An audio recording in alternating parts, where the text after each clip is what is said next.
And today's challenge is going to be taking this 2011 Subaru Outback 3.6 liter with the 5 EAT old school transmission, and I'm going to be replacing the turbine speed sensor 2 in it. It's thrown a P1710 code, which is not uncommon in these cars. Unfortunately, Subaru does not sell the part. Their solution is to replace the $1,800 or so entire valve body, which ain't going to happen, folks. So I found the sensor online. I'm going to be dropping the valve body and replacing it. So I got all the tools and parts and everything ready to go. So let's get started.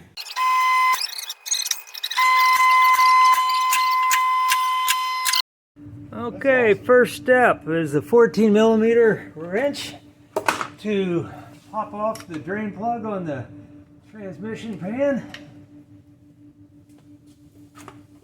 And I recommend you capture the fluid as well as you can, because it'll give you the opportunity to measure it when you're done. And all right, yeah.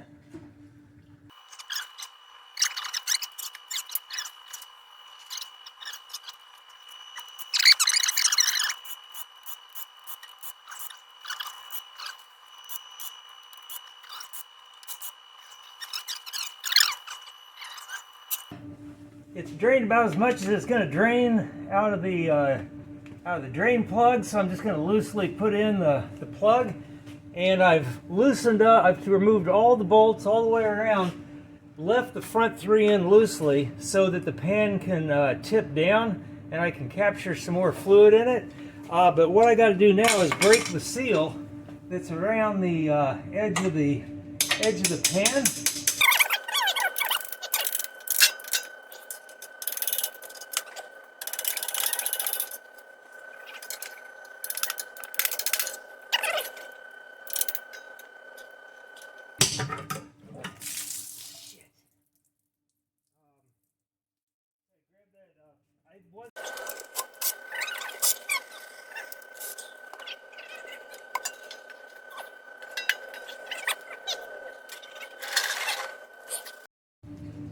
Okay, next I'm going to disconnect the 3 connectors that are tying the car's wiring harness into the valve body. There's 1, here's 2, this little red one here, and then here's 3, the black one next to it. All right, and they have these little metal these capture arms here, so you pull that out of the way and we're pretty much ready to start unbolting. Okay. All right, there's a number of black bolts that hold in the valve body, so they're pretty obvious. Most of them around this end, and down on this end you got some more black bolts down around here, and you've got these 2 silver bolts that have to come out, and these are 40mm. The rest of the black ones are 30mm long.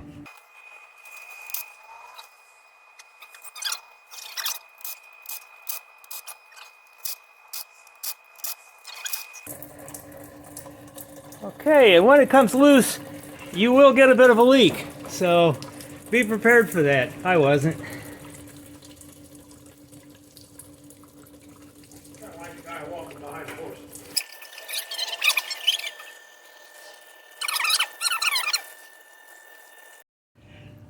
Alright, it's pretty much stopped running, so I'm going to pop out the last bolt and drop it.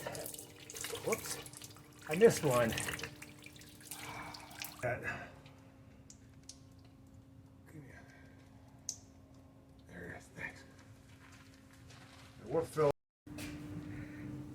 Okay, and you can see the effects of many miles, in this case 180,000 miles of wear and tear. Here it's actually very clean inside.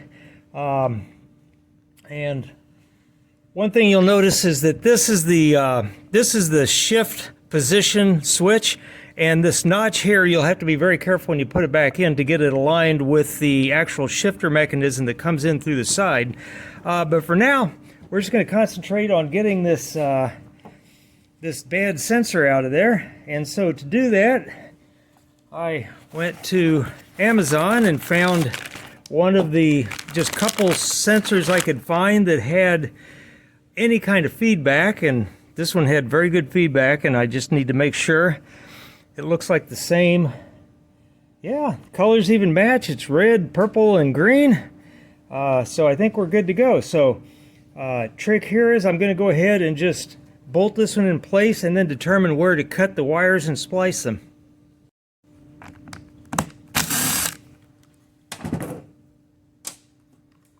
Okay. That works just fine.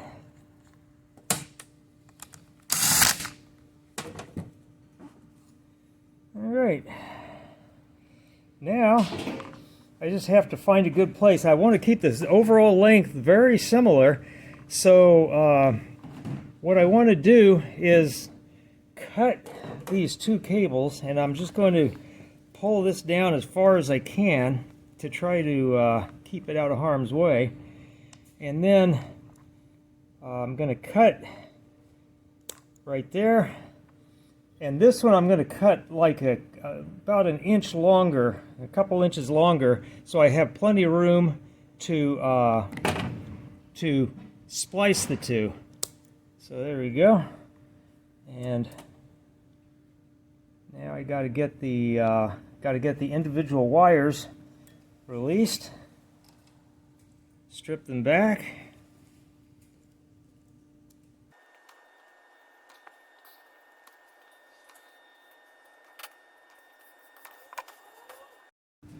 Okay, now a very important part of this is to slide your heat shrink tubing over the wires before you solder, because if you don't, you're going to be very sad when you realize you got to take it all back apart and do it. So slide them down far enough away they won't be bothered by the heat, and then twist the wires so there are no stray strands on both ends.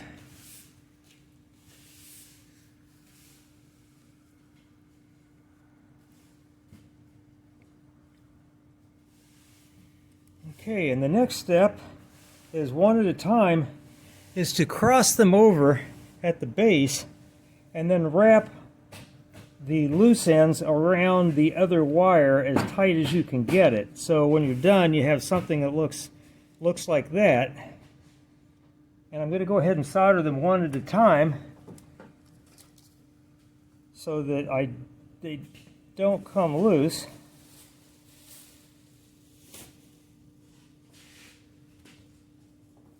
Okay, so now it's just rinse and repeat on the other two.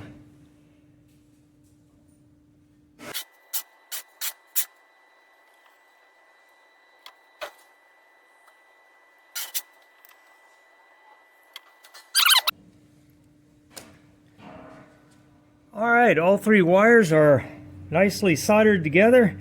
Now I just slide the heat shrink over. Sometimes you might need to use a pair of pliers to work down any little nubs that are in the way, but I don't think that'll be a problem here. All right.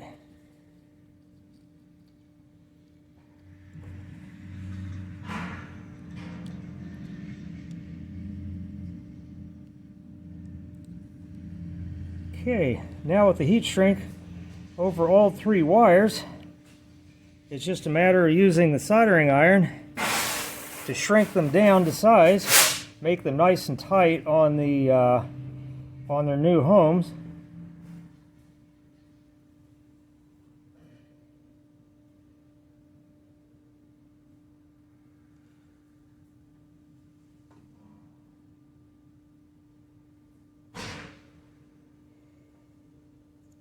Okay, and all that remains now is to slide the insulation over if there's room. Hopefully it'll, yep. And there you go. It's pretty much exactly the same length it was when we started. So now we're ready to put that right back in. Okay, you just want to make sure that all the mating surfaces are perfectly clean and ready to mate up with the valve body. Got your dipstick here, so don't bend that when you're wiping it down. Get your cables out of the way. You'll worry about cleaning up the bottom of the pan interface later, but that's pretty good. I'm going to go get the valve body. I got to readjust a little bit so I can see what I'm doing.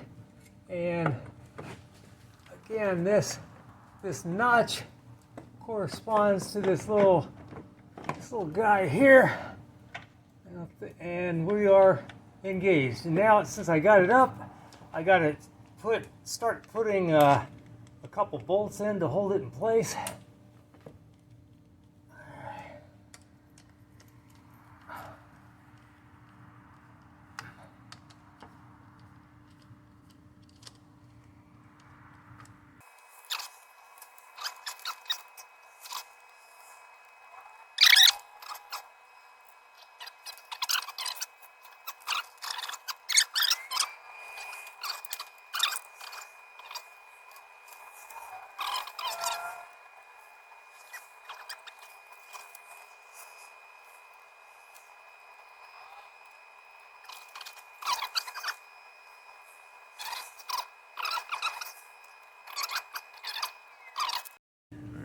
Okay, so once again, about 70 inch-pounds, go around, tighten down all of them.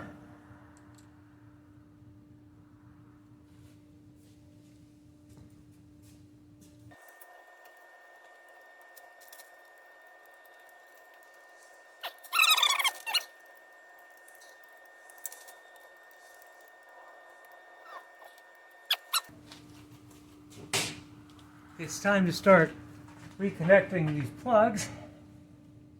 And first, the one that I forgot to take off, followed by this one over here.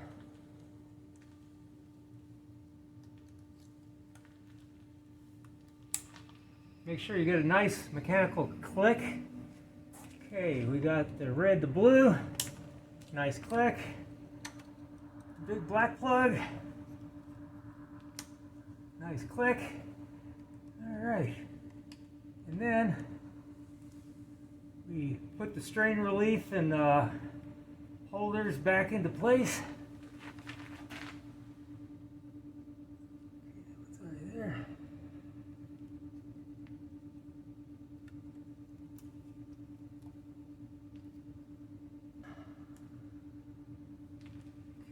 In there. That one's out of the way.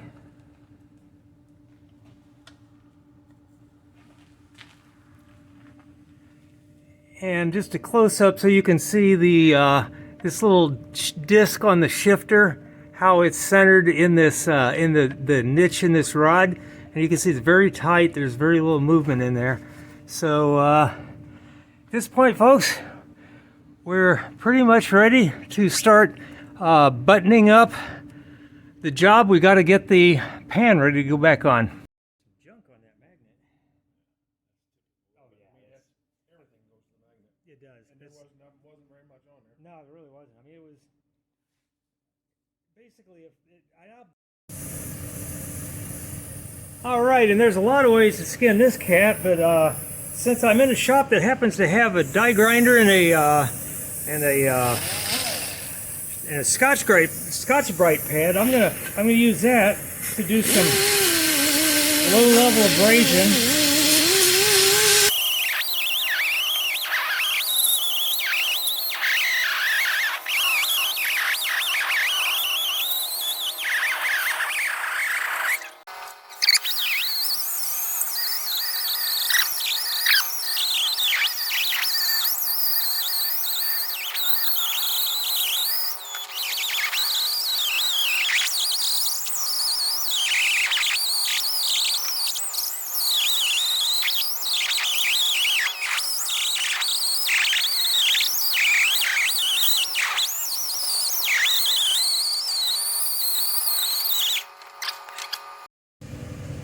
Okay, use a little brake cleaner for the final pass, and some clean paper towels or shop towels.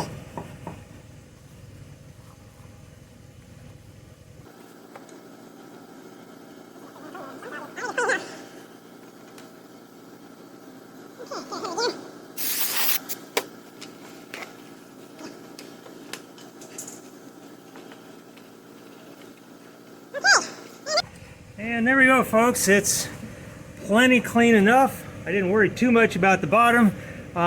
You'll notice that I didn't get every speck off, but you'll notice this is recessed in here. It's really not going to matter at all. All that matters is this raised section, and I'm going to run a bead of RTV, transmission specialized RTV around the outside, and then we'll be ready to reinstall it. All right, I've seen lots of different kinds of RTV used. I've used this before to great success. It's the automatic transmission gasket maker. Open it up a little bit more and start applying the bead around the inside, down the flats where it contacts the actual transmission, and inside the bolt holes.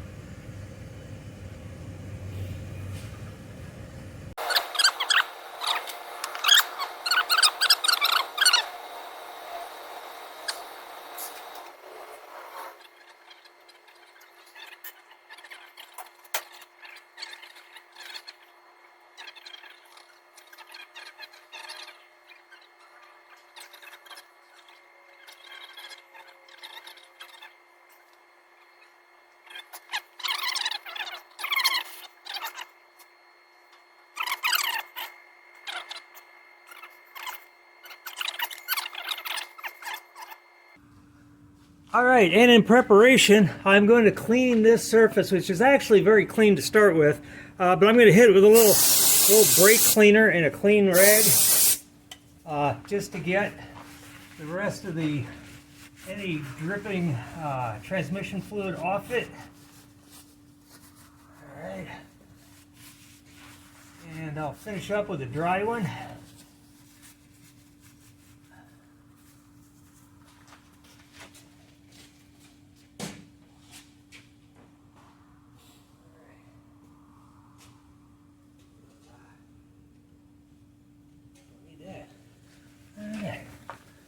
Okay, and dry it out. Okay, that's about as good as that's going to get. And this gets placed pretty carefully. Don't get fooled by that, what looks like a bolt hole in the corner, because it really isn't. Let's see. We get one of them on over here. And the trick here, folks, is you just want these basically finger tight. Is that lined up?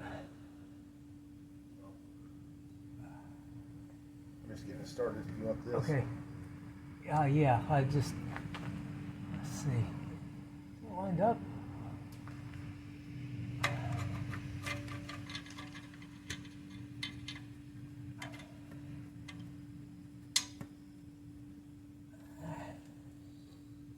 Yeah, I think I will use this.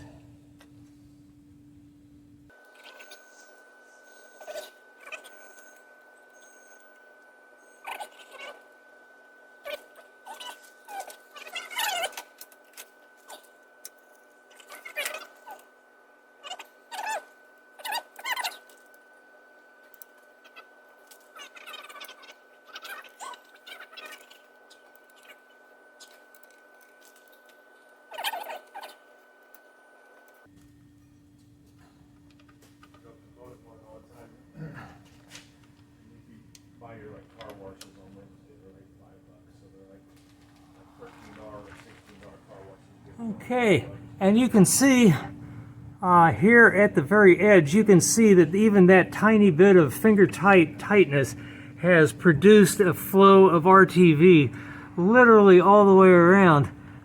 So that means that the amount was proper and the tension is proper. So now all that remains is stopping for actually about an hour, and then we'll be able to torque them down to full tightness. But it needs about an hour to cure, followed by final torquing. Okay, and this would be a good time to remind yourself you really do want to snug down the drain bolt, or you're going to be building in a new and exciting problem. Alright, a full hour has elapsed. It's time to torque these down. They get torqued to 3.7 foot-pounds, which is even less than the bolts in the valve body, so be very careful you don't overdo it. Just, there it is. That's all you hear. And then you want to do this in a kind of a star pattern. You want to go back and forth across the pan, so you're not tightening one side down, because it'll start, you might end up with a pan that's not quite square, and you don't want that. So.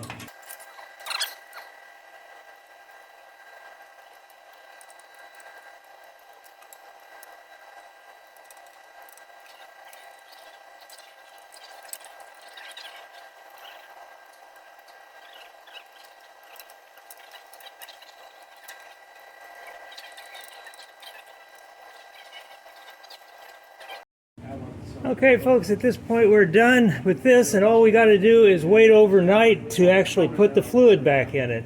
So we'll catch you tomorrow.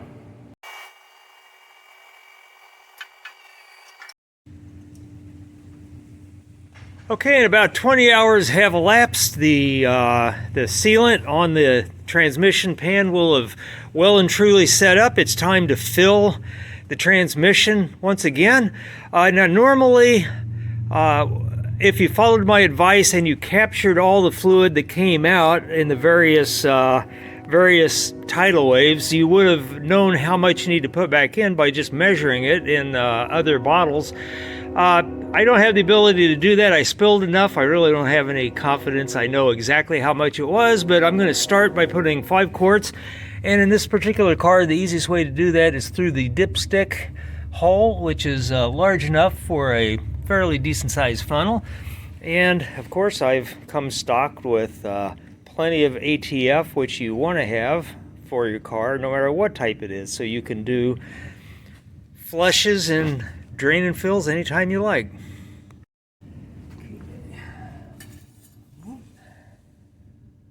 Okay, nice and dry.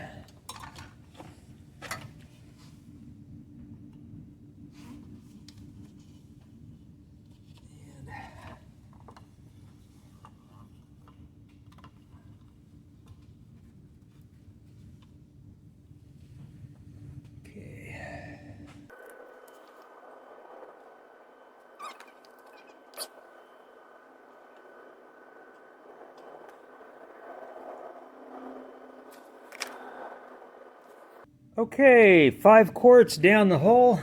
Now the trick is wait for it to drain out of the funnel. Pull the funnel. Put the dipstick back in and start it up.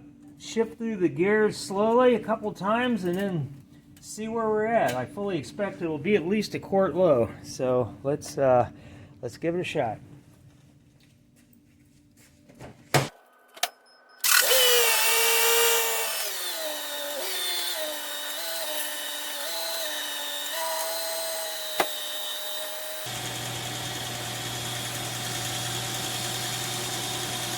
Okay, the dipstick will be pretty much covered up from the fluid going down the tube to fill up the transmission. So wipe it off, reinsert it.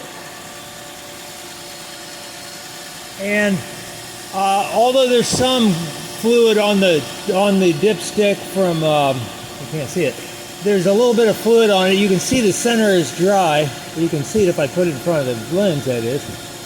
So none of the holes are filled, so we're still well below even low cold mode. So I'm going to put another quart in it and see where we're at.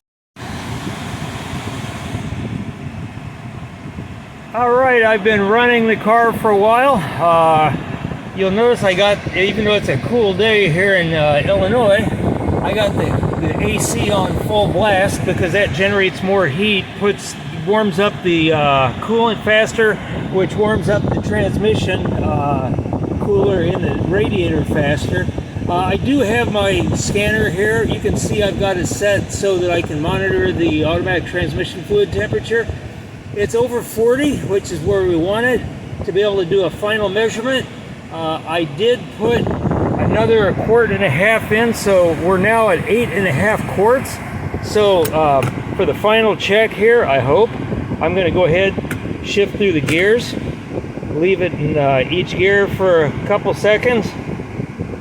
That sends the fluid through all the passages and all the solenoids and all the places that it's supposed to be under normal operating conditions so that we get a proper fluid level check.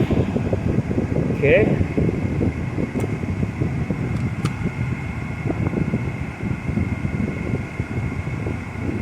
All right, let's go check some fluid. Leave the car running.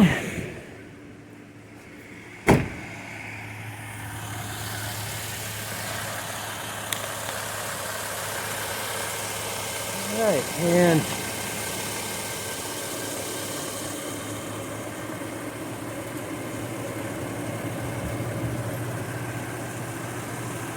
we're right there. If you can see that, we're right at the top of the full height. It's right there, which is absolute perfection. So we have now filled up the transmission and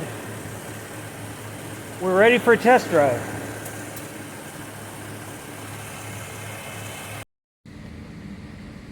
All right, not only is the automatic transmission fluid temperature up to 41 degrees, if you prefer centigrade, that's or Fahrenheit rather, it's about 106.